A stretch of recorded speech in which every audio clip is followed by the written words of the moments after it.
Welcome back to my channel, dear viewers! Narito ang update sa ika-4 na araw ng ating pambato na si Michelle D. Tila isang pack leader ang ating queen dahil sa pagiging standout nito di lamang sa kanyang pananamit kundi maging sa pasarela.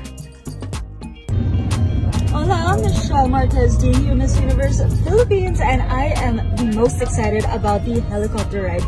As you all know, I am an adrenaline junkie, so I am so excited to do that.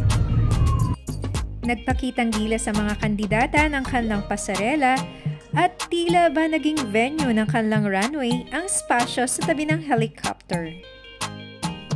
Walang on or off cam, postura kung postura, liyad kung liyad, ganyan lagi si MMD.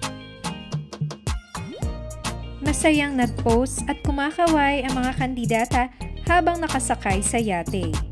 Si Michelle D, grabe ang poise, anytime, anywhere, laging handa. Hindi talaga maitatanggi ng ating queen ang hilig niya sa photography. Habang lumilipas ang mga araw, ay pataas ng pataas ang energy level ng ating representative. Naniniwala ba kayo na ilalaban tayo ni MMD? Please leave a comment. Don't forget to subscribe to my channel. Thanks for watching!